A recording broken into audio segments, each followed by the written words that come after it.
Only the second doubleheader of the season comes to a close with the British Grand Prix.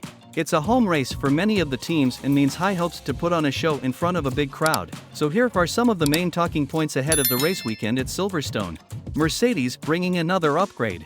The Austrian Grand Prix was a bit of an underwhelming weekend for Mercedes, especially following the optimism that had built up courtesy of an upgrade in Barcelona and strong showing at a very different type of venue in Canada. 7th and 8th for George Russell and Lewis Hamilton respectively was all the team had to show from Sunday's race after struggling for pace. But there was always an eagerness to move on to Silverstone given how well the team expect the circuit to suit the W14.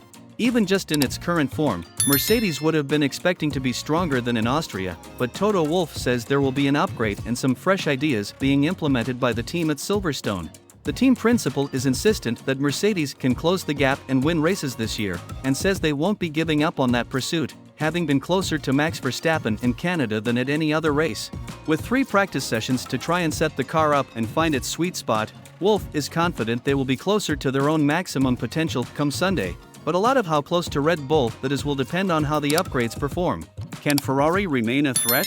Wolff admits he had his eye on Ferrari in Austria when analyzing how quick Mercedes could have been if they'd got everything right, and that's because he feels Fred Vasseur's team were simply more competitive regardless of Mercedes' own struggles.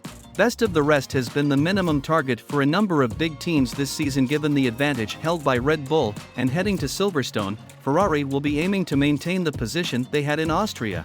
12 months ago, the Scuderia won both Austria and Silverstone, Charles Leclerc the former and Carlos Sainz the latter race, and they remain a serious threat to Red Bull on Saturdays at least. Their own upgrade from Canada was added to last weekend, and ensured Ferrari showed good race pace across both venues. So another strong display at the next Grand Prix will bode well for their chances of winning the fight for second in the Constructors' Championship after an inconsistent start to the season. Norris chasing top Brit honours. Another team who haven't had the smoothest start to 2023 are McLaren, who struggled to score points on a regular basis, bagging them in just 3 of the first 8 rounds, albeit 2 of those were with both cars. However, Austria saw a major upgrade introduced on Lando Norris's car, and Norris duly delivered on a track he loves, eventually being classified 4th to nearly double the team's tally in a single weekend. While McLaren, and in particular Norris, have been extremely strong in Austria in the past, there was real cause for optimism as a result of the past weekend. Because the update was the first major change that the team expected to make a clear performance gain from. In Baku, new parts were designed to redirect the car's development and set the platform for this part of the season. Oscar Piastri will receive the same upgrade that Norris already has this weekend at Silverstone, as well as a shiny new livery for both cars. While there will be a few more new parts for the British driver too, and that will boost his hopes of trying to remain the leading home driver. Norris faces stiff competition from Lewis Hamilton and George Russell if the track does suit Mercedes as expected, but in Austria McLaren were simply the faster team, and it will be fascinating to see how much of that form carries over. While he might not be realistically expecting to fight with Norris, Hamilton and Russell, British tie driver Alex Albon could still be an outside bet for points at his home race too after back-to-back competitive weekends for Williams. Aston Martin looking to bounce back. In contrast to McLaren, Aston Martin were surprisingly quiet in Austria, where Fernando Alonso did go a little under the radar on his way to 5th in the final classification.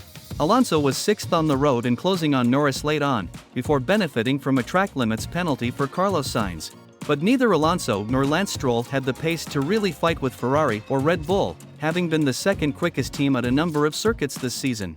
And with the team having expected their Canada upgrades to show a little more potential at the Red Bull ring, Silverstone offers a chance to respond on a weekend that couldn't be any more of a home race for Aston Martin, with their new technology campus situated directly outside the circuit.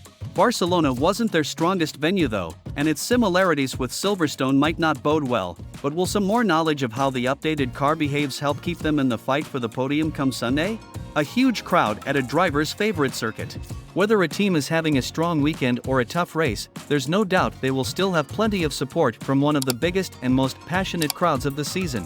Fans turn out at Silverstone in their hundreds of thousands and are even at the track in huge numbers on the Thursday, creating a fantastic atmosphere.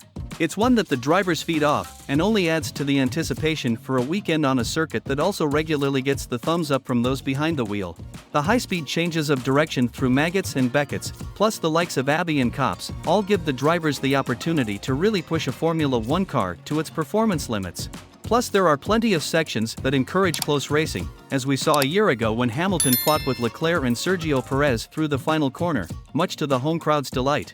Even the unpredictable British weather won't dampen spirits, but it might just make for a wet qualifying on Saturday based on the early forecast.